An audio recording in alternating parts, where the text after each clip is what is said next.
Gareth here from Kuluma TV. Join myself, the Diff-lock Warrior and UOC for an unforgettable day in the Valley of 1,000 Hills. We met the unique off-road concept guys out at the Watercrest Mall here in Hillcrest. The guys are all getting together before we head out into the Valley of 1,000 Hills. These are all big boy toys right here. I think I'm going to leave my little 4x4 behind and hitch a ride with Dale. We might be going into some serious off-road terrain. I had a quick change of mind since I heard the stories about getting up onto World View. We head out into KZN's rural area without any idea what we're about to get ourselves into. What happened? Did you miss the fuel station? Yeah, I think I put in earlier. Forgot about it. How's the ride going so far? It's going good. It's hot. Trying to help these Land Rover guys out, but they just, they don't have that Isuzu mindset of filling your tank up at the garage first. As we get off the tar into the sand, the first thing the guys do is pull over and adjust the tire pressure. How important is it to keep your tires at the right pressure? It's going to save you on tire damage. It's going to give you a better grip on the road, so you get a lot more traction on your tires. You also get a wider tire track the lower your pressure goes. So what are we running today? We're going to drop down to about 0.8.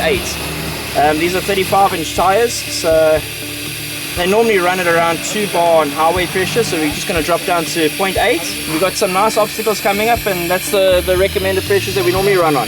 We're just getting higher and higher. You can see how massively high we are above the dam right now. A lot of fun. Out 4x4 in the Valley of 1,000 Hills. Things were about to go really pear-shaped with this Discovery One in front of us. I say you guys must go past. Sure. Mike and his Discovery One were developing an intermittent fuel pump problem. Once at the top of the hill, everybody got out to admire the view. And to wait for Mike. The radio call comes in, Dale has to go and save Mike. The Land Rover Discovery could only make it halfway up the hill before Dale from UOC had to come to the rescue. This is why you don't go 4x4ing alone. Always go with friends, in case this happens. If you guys check nicely, I've got a defender heading towards me, and he's not defending anything besides humanity. Dale from UOC is able to tow this Discovery One effortlessly up the steep hill due to a 200% increase in axle torque that the portal axles create. Small gears are driven by the axle, and these gears in turn rotate a larger gear that turns the wheels. This gives any vehicle fitted with a portal axle system the edge. On the flat sections and the downhills, Mike and his Discovery One would get going again. 35-inch tires on this portal axle system, coupled with the Toyota 80 series, makes this an unstoppable vehicle. Dominate any terrain with comfort and style. Eventually we lost count on how many times Mike and his Discovery One had to be towed up these hills. For those of you who have never been out into the Valley of 1,000 Hills, you really should get out there. It's one spectacular view after the next. Here we are, lined up at the bottom of another hill. They don't call this the Valley of 1,000 Hills for nothing. It's loaded with traumatizing inclines and death-defying declines. The hill climbs keep getting steeper and steeper, really making it challenging for Mike and his Discovery One, who just cannot get up these hills. The Disco One weighs in at a whopping 1,895 kilograms dry. Put some people and some fuel in there, and you've got more than 2 tons dragging behind you. The UOC monster machine with its cleverly geared portal axle system makes mincemeat of this hill. It looks like a rhino stomping around in the dust as it drags this 2-ton vehicle up the hill. If you were ever wondering what these portal axle systems are capable of, the proof is right here. So the camera does this hill no justice. This is seriously steep. I mean, that could be like 40 degrees, man. The Diff-lock Warrior was in his element, having fun in his own backyard. The Kuluma TV crew are absolutely stunned by these views. We'll jump out every opportunity we've got to admire the view. I don't recommend you head into the Valley of 1,000 Hills by yourself. Find a local guide to help you, because it's very easy to get lost here. And roads that were here last week may not be here this week, as we are soon to find out. So we've run out of road, and now the guys are considering crossing the river that seems to be flowing pretty fast to me. Not only was the river pumping, but it was also very deep, as we were about to discover. Oh. That's the reason why we can't get through here. They've excavated the road it no longer exists. A shallow path to the left of the deep end was discovered. But it was going to be tricky getting down onto the concrete ledge, and you'd have to snake across the river to come out on a flat section. Right. You one behaving now? Downhill's fine. Yeah, it should be fine. That's fine. It's cold. You're not going to come to here, bro. We were worried about Mike in his Disco 1 getting across. James was confident he could get across there quite easily and safely. Off he went first. James executes this like a true pro.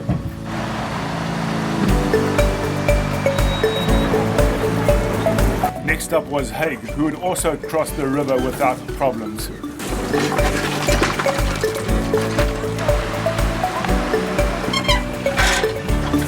Where he's got onto now, but it drops off a little bit on that side. But it's big enough, so hopefully that little... Bulletproof Mike rolls in all smiles, cool as a cucumber. Yeah, that's fine. Carry on that line. Mike's Disco 1 was running smoothly again. And he was about to make this crossing unassisted.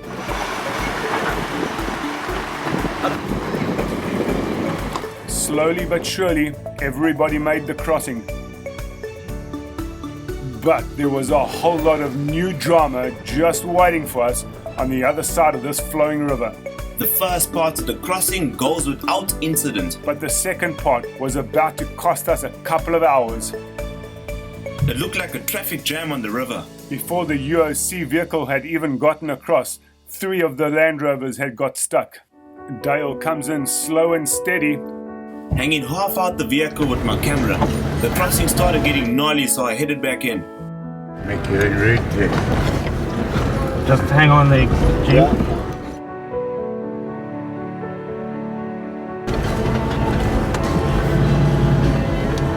Once again, unique off-road concepts dominate this section of the river, not getting stuck at any time and playing the role of recovery vehicle throughout this whole trip. The UOC vehicle right at the back of this line will have to work its way around to get in a position to start winching out Mike, who's now been stuck again. The younger guys of the 4x4 brigade chill out in the water while the dads puzzle a way out.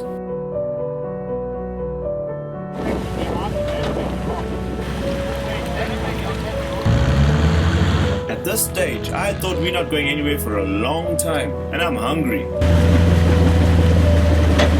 James had got himself properly stuck, and the Diff-lock Warrior was scratching his head on how to get him out of this one. Jeez, but talk about being stuck between a rock and a hard place. Further down the traffic jam, the guys were making their way around Mike, whose vehicle was dying a slow death. James had wedged himself high and dry on the Land Rover, and Mike's Disco 1 just didn't want to be here. Nevertheless, we had to get to the road ahead, regardless.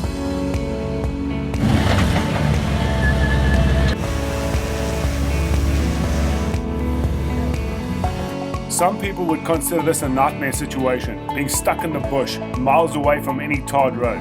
But this group of outdoor enthusiasts were just loving life. Even Mike had a sense of humor as he smiled and waved at the drone. I don't know how Mike did this, cool as a cucumber through all the drama. It's not hard to see how unique off-road concepts are global leaders in portal axle innovation, design and installation, and their catchphrase is right on the money. Dominate any terrain in comfort and style. Battling to find a route. Are we looking for road? If the most capable vehicle is saying maybe, then we don't know. I want to find out from this cow what she feels. Hey cow. You want to have a conversation with me? Maybe tell me what you feel about these cats. Are they crazy? You got to have a little bit of crazy in you to take on terrain like this. Just 50 more meters while my stomach's about to eat me. The road was in sight, about 50 meters away. But boy, it was going to take us a couple of hours to make those 50 meters. Yes, balls of steel, but you can check Tarzan. Yes, bro. When you have too much faith in yourself. You're a champion. Yes, bro. Fucking hell, bro. There he goes again, guys. So make sure to like, subscribe, share the channel with your friends. Diff-lock Diff-lock Warrior or the Rock Warrior. Fuck's sake, bro. Cuz. That is why you do not go off-road without a friend. Always make sure you have someone with you, guys. This was all good and well for the vehicles that had the 35-inch tires on them. But I was wondering how on earth we were going to get Mike in his Disco 1 through this terrain. As we look ahead to the rocks, the Doosan inspired Jeep makes its way through the rocks. Nothing short of amazing. Look at it. Angles and gradients, rocks and logs. This is what these types of vehicles are all about. Hey, jeez. Serious dude, he don't smile. Oh, he does. Duncan and his Nissan Patrol were showing us exactly how it's done, taking on some massive boulders. Duncan got a bit of crazy in him. I would never bring my brand new Nissan Patrol out here. Even Duncan's wife got involved, finding rocks for the Diff-lock Warrior to pack underneath the Nissan Patrol so the guys can get through. Are all your off-road people this strong? Is this like a standard issue?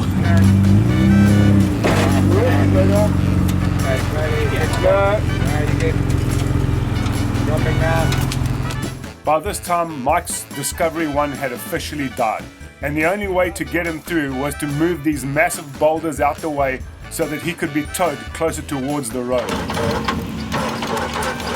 While some half-ton boulders had to be moved out the way, Haig was busy with a chainsaw clearing a path for Mike to be towed through.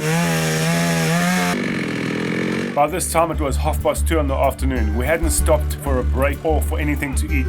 The road was about 10 meters away and all we wanted to do was get to the road. I heard Haig talk about an awesome little grass spot close to the river, really close to where we were. My stomach was growling. All I could think of was food at this stage.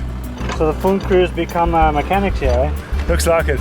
Kuluma TV now pulling people out of ditches and rescuing Land Rover. Looking at Harry, I could see even he had lost his sense of humor by this stage. Just a few more obstacles and freedom was near. Come back to help please for a sec. Up back. Put on it so it takes the slack off. Right, go. There you go.